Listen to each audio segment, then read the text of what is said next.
I view it as moderately important. There are times where the whole world's kind of stuffed into US assets, and therefore you can get some benefit from being international. Out of the investment calls I made over the past, call it 5 years, that's been one of the harder ones for me is getting an international component right because I've been on the right side of fiscal dominance, the right side of gold and Bitcoin, and leaning into stocks over bonds. And to the extent that I'm in bonds, I want shorter duration bonds. That's all been good. But where I've might been a little bit weak is expecting better performance from international than we've gotten. So this cycle's lasted longer for pro US assets than I would have guessed.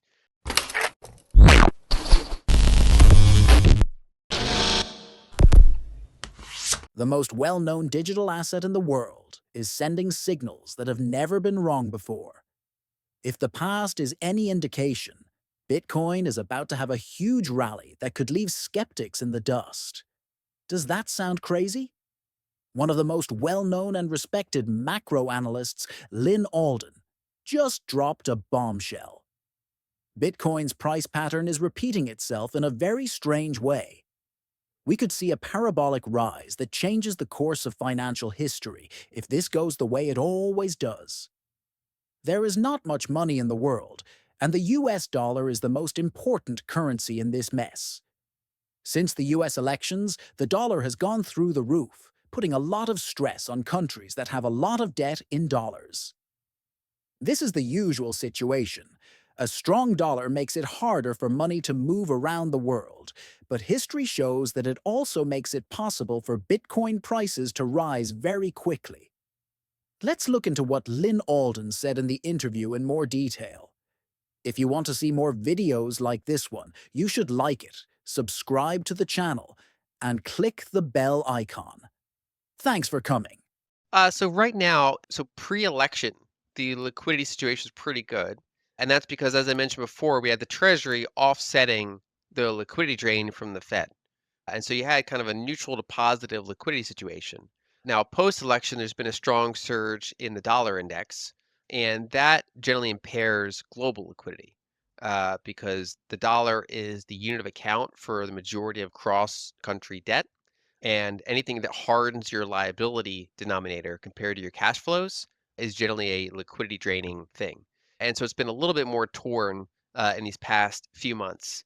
But that does mean that they have an arsenal to potentially drain, the dollar value, make deals, kind of like back in the 1980s, you had the Plaza Accord. We could see a Mar-a-Lago Accord or any sort of other kind of like negotiation to ease the dollar a bit. It could occur when the Fed goes back to quantitative easing, which they might do later this year, just to maintain kind of liquidity in the banking system. So I do think that we have higher kind of liquidity ahead, maybe a bumpy ride to get there. The biggest wild card where I don't know is tariffs, because if you jack up tariffs a lot and pull some of that global liquidity back in, then that's a liquidity offset that kind of sucks liquidity out. So depending on how big tariffs get or how much uncertainty there is around them, that even if they don't get big, they kind of change corporate decisions for trade. That's probably the biggest overlay or the biggest question mark on top of what could otherwise be a decent liquidity situation. Um, but that is also where earnings and valuations start to matter. So, in a given quarter or even a given year, things like earnings and valuation don't tend to matter too much. But of course, over a 5-year stretch, earnings matter. A company growing earnings at 15% a year is generally going to do better than a company with flat to negative earnings growth over that period, depending on starting valuations. So I think the biggest risk is in companies that um, have a lot of foreign exposure, because we have a lot of then unknown exposure to tariffs, geopolitical issues that are trading at high valuations, don't have a ton of growth. And on the other hand, there are plenty of companies, I think, in the US and globally that are trading at pretty reasonable valuations, and they can probably take some punches along the way with liquidity. The other factor that is worth looking at is that so in fiscal dominance, the deficits are more important than bank lending, but it's not to say that bank lending is not important at all. And if you look at senior loan officer surveys of banks, um, historically, whenever more than 40% of them are tightening lending standards, we're in a recession, going back 4 or 5 recessions. And in 2022, 2023, we hit that threshold without a NBER defined recession. And the misery index, which is unemployment plus inflation, that reached levels normally seen with recessions. Consumer sentiment reached levels normally associated with a recession.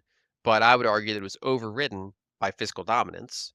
So if you just looked at what was happening in the private sector, it looked like a recession.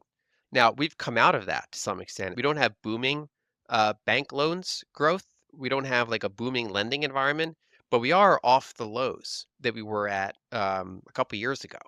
And so if we do see a general mild uptick in bank lending, a little bit of an unclear situation at the fiscal level because tariffs and strong dollar and kind of trade policies, that's kind of the big unknown. You could have an environment that's just kind of flat to up for liquidity while running these big background deficits. And therefore, assets that are not too overvalued to begin with just keep grinding higher in price. Whereas I would be worried about, I mean, like Costco is trading at like 50 times earnings, Walmart's trading at like 40 times earnings. There are interesting companies that are very high quality, but that are trading at valuations that are historically abnormal for them. And I would have some concerns around those in a middling liquidity environment. Do you think it's just another cycle? You could be wrong. When we had rising government debt, aggressive Federal Reserve actions, and a liquidity crisis the last time, Bitcoin went against all odds and started an unstoppable rally. The Fed is now stuck. Either they print more trillions to save the system, which could make Bitcoin price go through the roof, or they let the system fail, which would make Bitcoin valuable as gold. Michael Saylor, chairman of MicroStrategy and one of the strongest supporters of Bitcoin, recently lent his support to this view in a well-known podcast. His words were, "Bitcoin is a scar on the economy. It's the only good in human history that has a price cap, which means you can expect it to keep going up." Even when the market is down, his company has been aggressively buying Bitcoin, which shows that they are very sure of its long-term potential. The really interesting part comes next. The Plaza Accord of 1985 shows how things might go from here. In that time, the world's biggest economies had to step in and make the dollar less strong. It lost value because the US had to. And guess what happened? Things that are hard to move, like gold, real estate, and commodities, went up in value. Even though Bitcoin didn't exist back then, it is now perfectly set up to be the biggest winner when currencies lose value. Also, guess what? There are already plans for the Fed to start printing money again. Let's listen to the interview again to get more ideas from Lyn Alden. I would say because we're mirroring the 1940s, more than we're mirroring the 1970s. So when people think of inflation, they often think of the 70s, especially if we're talking developed markets. But again, back then, that was monetary dominance. That was not due to fiscal dominance. And public debt was very low. So when they encountered high levels of inflation, their response was to put the brakes on as hard as possible, which is, it raised the discount rate for everything. It's bad for stocks.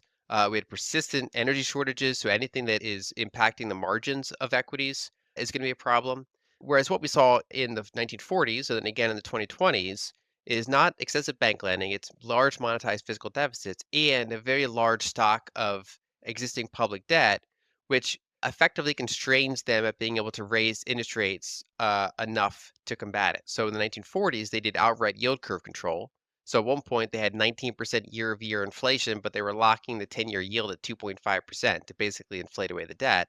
In the 2020s, it's been less explicit, but the fact that we had up to 9% year-over-year official inflation, higher than that when you include kind of the delayed housing aspects, and yet federal funds never got much above 5%. They were kind of slow and less decisive at doing kind of the Volcker moment.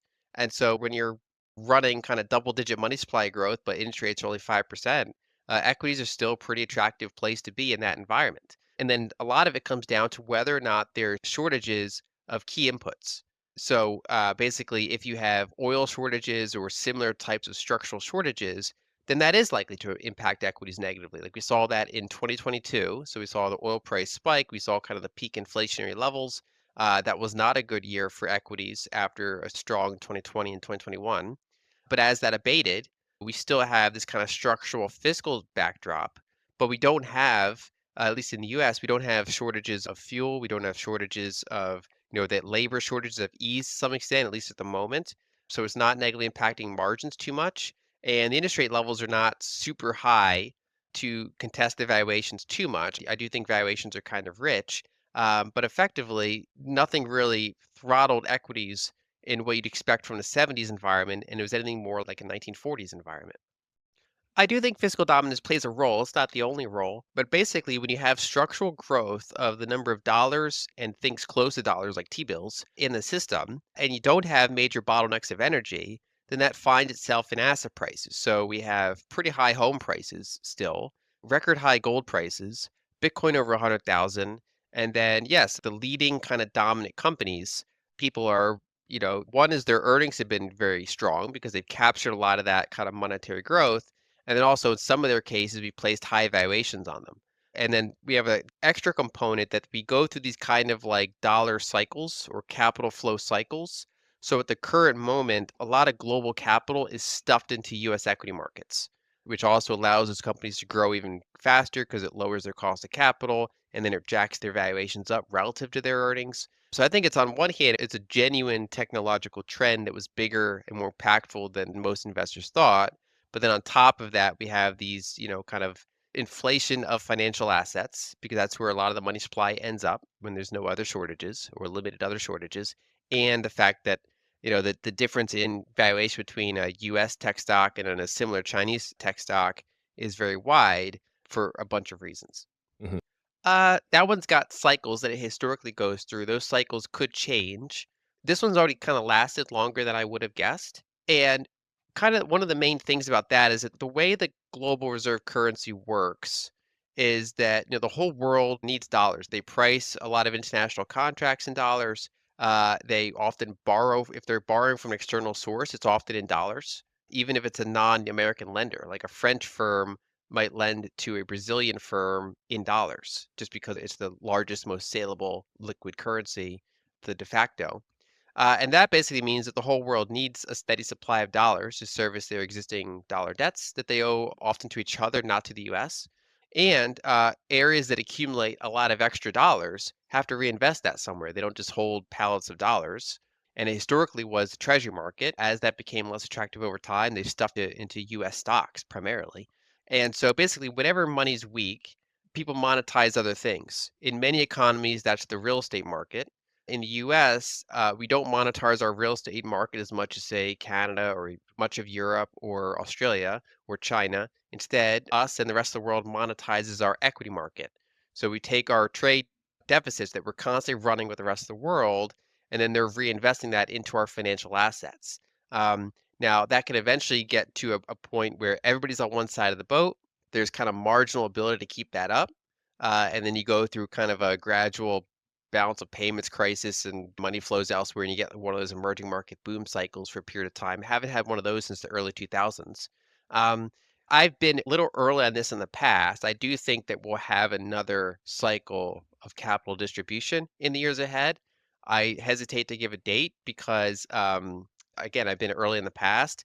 I would say that the fact that they're cutting interest rates and then probably by the end of 2025, there's a good chance that the Fed will go back to quantitative easing to maintain ample reserves in the banking system in their current framework. I do think that that could contribute to the next cycle of, dollar weakening, capital kind of broadening out into some of these cheaper markets, kind of a virtuous cycle there. Tariffs could complicate that analysis, but overall, that's kind of my base expectation is to probably see another one of those cycles. With global debt rising and nations struggling for liquidity, options are becoming clearer.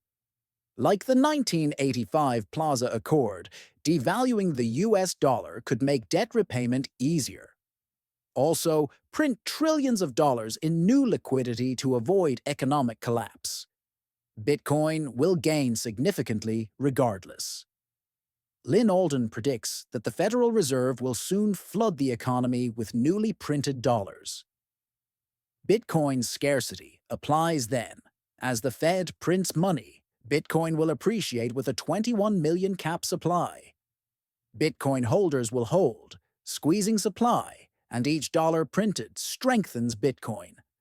Bitcoin performs best in spring and summer, According to historical data, every March, April, and May for 14 years has yielded incredible returns, restarting that cycle. Growth has continued in June and July, traditionally slower months.